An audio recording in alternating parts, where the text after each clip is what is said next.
Terima kasih Anda tetap menyaksikan Net Bali. Ratusan pemuda desa Tukat Mungga Buleleng masih lestarikan tradisi menggebeg-gebegan di malam pengerupukan ya. Di mana 3 kelompok pemuda memperebutkan sebuah kulit serta kepala sapi.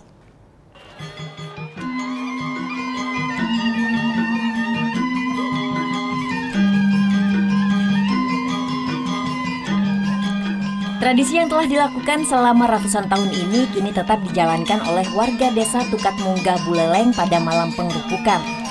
Ratusan pemuda dari 4 banjar yang ada di desa Tukat Mungga ini mengikuti jalannya tradisi ini. Sebelum dimulai dilakukan persembahyangan bersama di pura dalam desa setempat oleh pemuka adat dengan sarana sapi betina atau godel. Para pemuda masing-masing banjar langsung berkumpul di Catuspata desa Tukat Mungga. Mereka bersiap untuk memperebutkan godel yang telah dipotong.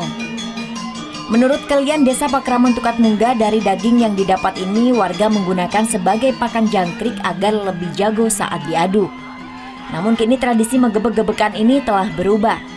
Korban godel yang diperebutkan ini akan dimasak warga bersama-sama bagi yang mendapatkan semua kulit, tulang, dan kepala sapi. Di zaman sekarang yang menyampaikan makna daripada menggebek-gebek itu adalah rasa persatuan dan kesatuan ya, untuk menghibur dan benar-benar menghibur masyarakat, terutama masyarakat Tukat Mungga.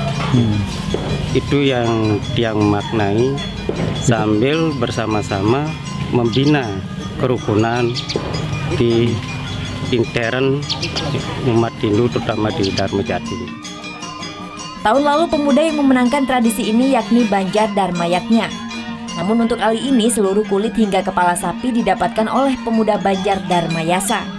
Salah satu pemuda mengaku senang bisa melestarikan tradisi yang unik ini.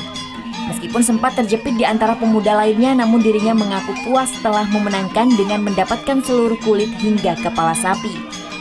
Seru, tapi untuk kedepannya yang lebih baik lagi, nggak ada kekerasan dan tradisi tetap berjalan.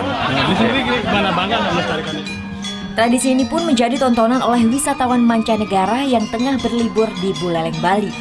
Putu Wijana melaporkan untuk NET.